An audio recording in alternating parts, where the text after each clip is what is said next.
Hello, this is the second part of the Shortbox series that I'm doing, Shortbox on the Mat, which is a reformer set of exercises.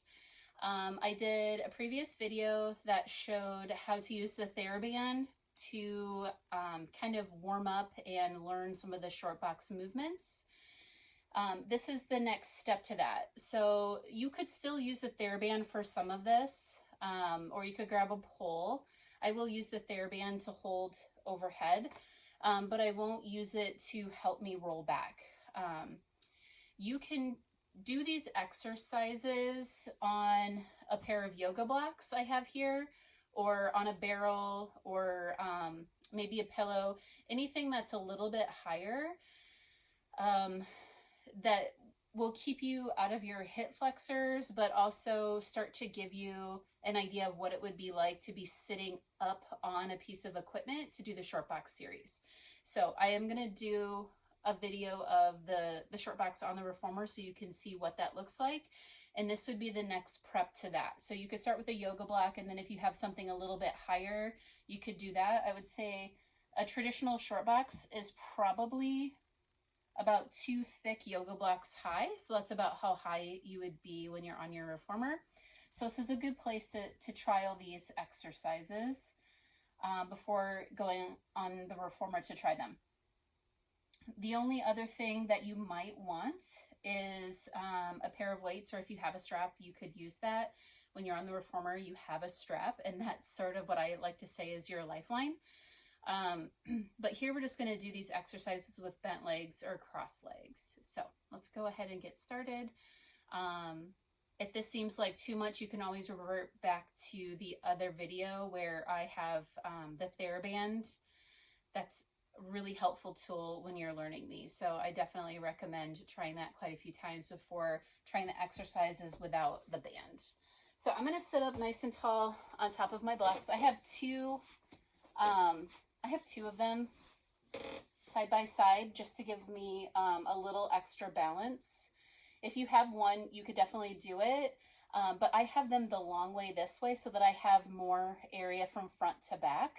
And I'm going to sit forward a little bit here so that my sits bones are right at the edge of the front here.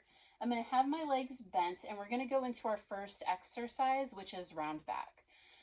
For round back, we're going to start with our shoulders over our hips. I'm going to pull belly button to spine, and I'm going to do a C shape down here. So I'm going to do a pelvic tuck to start this movement, which is another reason why you might need to scoot up a little bit on your block or your pillow, because we are going to go back, and I want to make sure that your hip bones are far enough forward that when you go back, you don't fall off your block.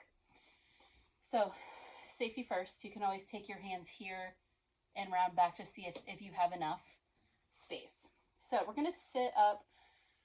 Let's sit up nice and tall, turn on those glutes, and now from there, do a little bit of a pelvic tuck. This is where you want to start.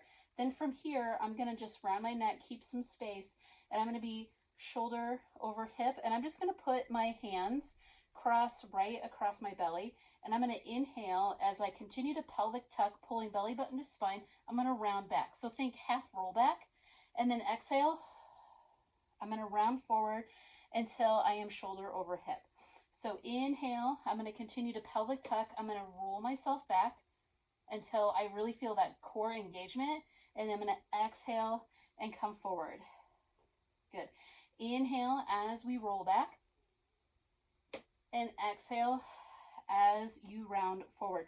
So what I'm trying to do with my neck is I'm trying to keep some space here. I don't want to pull forward, and I don't want to pull down. So I'm really in this lifted C curve where I am pelvic tucking, and that's where my shape comes from. And then from there, I'm rolling down. So I'm keeping my shoulder blades in as I roll to this spot. It's a very tricky spot. And then exhale to come forward.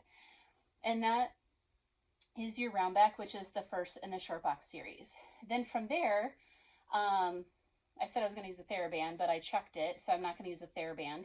But if you have a theraband, go ahead and have it in your arms here. We're going to go into our flat back. So we're going to sit nice and tall, and your arms can be in any spot. They can be in any spot here. What I'm looking for is that, again, like in the last video, I don't want you to be here because my shoulders are too high and my shoulder blades are coming out. For me, a comfortable spot to keep my head back in alignment is to have, it looks like about a 45-degree angle here from top to my arm here. So from the top of my head to my arm. So I'm going to try and keep this spot because my shoulder blades are backing in and I'm actively able to pull this apart. So that's where you want to be with your band. And again, I'm going to scoot up to make sure I have enough space back here. Legs are going to continue to be bent. My arms are going to be up in that place and my head's going to be in alignment. So here you're thinking your neck pull, except for, let's go ahead and start by turning on those glutes. So I lift up maybe about an inch and I'm going to tuck my pelvis so that I'm all nice and strong. Legs are strong. I can feel my legs being nice and active. I'm going to bring my head back. I'm going to inhale and I'm just going to go back a couple of inches. So I'm trying to hinge back and exhale forward. So I'm hinging at the hip. My glutes are turned on and I have a little bit of a pelvic tuck going, but my back is hinging back in a nice flat line. So inhale back and exhale forward. Every single time I'm going to try and turn those glutes on. Inhale back and exhale forward. So you would do 5 of that particular exercise. Then you can move on to your side bend. A side bend, I'm going to move my sits bones back a little bit here so that I can sit up nice and straight. So I don't know if you can see me here, but what I'm trying to do is sit up nice and tall here, and I'm going to try and stay tall. From here, I'm going to grab my band again, and sitting tall and in a straight line does not mean that my arms need to be by my ears. It means that everything needs to be plugged in and that my head and my back are in alignment when I try and make my side movement. So I think sometimes that gets confused that our arms have to be in alignment with our ear in order to do this exercise correctly. And that isn't the case. You just want your head and your back in alignment. If it's a little bit too hard to try and stay upright, you can scoot your sits bones back and hinge a little bit forward at the hip. From there, as long as you're still in alignment, I can still make this movement and feel it in my side waist and try and keep in alignment. So wherever you need to be nice and tall with that alignment is where you should be. So everybody's body is different. So from here, I'm going to bring my arms out. I'm going to try and keep my head in alignment, and I am going to start bending on my side waist. And what I'm trying to do is I'm trying to lift up on both sides of my waist and keep my head in alignment, and then exhale back to the middle. So I'm inhaling to stretch my side waist, keep my head in alignment with my spine, and then exhale back to center. I'm pulling my shoulder blades down, exhaling to center, inhale to the side, and exhale to center. Now I'm sort of at an angle, but I really am trying to keep my alignment to the side here. We're going to inhale one more time to the side, thinking lengthen both sides, and trying to sit up nice and tall as we go back. And exhale to center. You would typically do 3 on each side. And one of the things I like to teach with that particular exercise and the flat back is thinking if I was standing above you and I had a string right above your head, as you're doing that side bend, that you are lifting, like I am pulling a string and lifting you up and over to create length in both sides of your waist and to keep it creating even longer as you come back to center. So think if I'm pulling here as I go over, I'm trying to lift both side waists to keep this string, imaginary string, nice and tall, and then trying to keep it up. Same thing with the flat back, which is one of my favorite things to do when people are learning that flat back. Is you're here, and as you go back, you're thinking that I'm pulling a string up. Maybe it's easier to see it this way. Pulling a string up as I lift up from my glutes and I come back. And as I come forward, I'm still trying to lift and come forward again. So that's just something to think about when you're trying these exercises, is length and pulling belly button to spine, whether you're side bending or if you're doing that flat back. Okay, next exercise in the Shortbox is our twist. So it's going to be like a little bit like our round back, except for we're going to go to the side and do a twist. So we're doing some rotation here. So heels are going to be cemented in. I have my legs bent, and I'm going to pull belly button to spine, and I'm going to do that little bit of a pelvic tuck here. I'm going to bring my arms forward, and you want to make sure that you have enough space on your side to actually be able to twist. A little twist is fine as well. You don't have to reach for, the end of the world when you're doing these exercises. So from here, I'm going to start rounding back. As I round back, I'm going to rotate. Think opposite saw and come up, and then inhale. I'm going to rotate back and come forward, shoulder over hip. So I have a pelvic tuck going. My shoulder blades are back. I'm going to round back and twist. So I'm doing a two-piece here where I'm going to come back and then rotate in. When you're comfortable rounding back and then twisting, when you feel comfortable with that and you feel like you're secure, you can put the pieces together. So first step, second step is the reach, third and fourth. So when you're comfortable there, you can piece it all together and do it at the same time. So you're lifting and then coming back. You're going to come back, lift, and exhale as you come back. This is much easier to do with a strap. Your feet are going to want to move when you're doing this exercise, unless you have that strap. So traditionally you would do 3 to each side. I would say when you're doing this for the first time on a box, it's definitely good. You already know how to do that round back. Then from there, all you have to do is learn how to twist and reach. So think that lift, and then come back, twist back, and come forward. So go ahead and give that one a try.